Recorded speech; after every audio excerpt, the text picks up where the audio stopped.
Kenapa satu komentar buruk bisa merusak mood seharian? Kenapa satu like bisa bikin kita merasa sedikit lebih berharga? Kenapa kita sering merasa lebih percaya diri setelah dipuji dan langsung ragu setelah dikritik? Kenapa harga diri kita terasa begitu tergantung pada orang lain? Apakah kita lemah?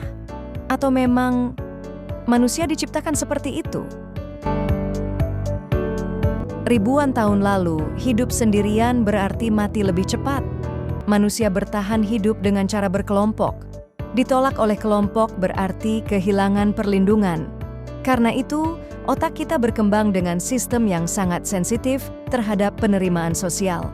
Penelitian dari University of California, Los Angeles, menunjukkan bahwa rasa ditolak secara sosial mengaktifkan area otak yang sama dengan rasa sakit fisik. Artinya, penolakan memang terasa menyakitkan secara biologis, bukan cuma perasaan. Setiap kali kita mendapat pujian, like, atau pengakuan, otak melepaskan dopamin. Zat kimia yang sama aktif saat kita mendapatkan hadiah. Masalahnya, sistem ini membuat kita perlahan bergantung pada respons orang lain. Sedikit pujian terasa menyenangkan, sedikit kritik terasa menghancurkan. Tanpa sadar, kita menyerahkan kendali harga diri kita kepada orang lain. Ketika nilai diri kita sepenuhnya bergantung pada penilaian luar, kita jadi mudah goyah. Hari ini percaya diri, besok merasa tidak cukup. Kita mulai bertanya, apakah aku cukup menarik? Apakah aku cukup pintar? Apakah aku cukup berhasil? Padahal, standar itu terus berubah. Dan jika kita terus mengejarnya, kita tidak akan pernah merasa cukup.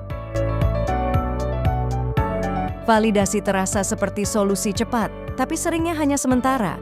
Karena setelah satu pencapaian, kita butuh pengakuan berikutnya. Ini seperti lingkaran tanpa akhir.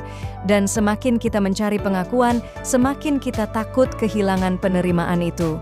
Akhirnya, kita tidak lagi menjadi diri sendiri. Kita menjadi versi yang paling mudah disukai. Perlu diakui, butuh validasi itu manusiawi. Kita semua ingin diterima, ingin dihargai, ingin diakui. Masalahnya bukan pada kebutuhan itu.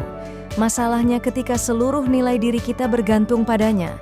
Karena saat itu, kita kehilangan kendali atas kebahagiaan kita sendiri. Bayangkan jika kamu bisa berkata pada dirimu sendiri, "Aku cukup," tanpa menunggu orang lain mengatakannya dulu. Bukan berarti kita tidak peduli pada pendapat orang lain, tapi kita tidak lagi bergantung sepenuhnya padanya, karena harga diri yang sehat bukan dibangun dari tepuk tangan, tapi dari penerimaan diri. So, next time.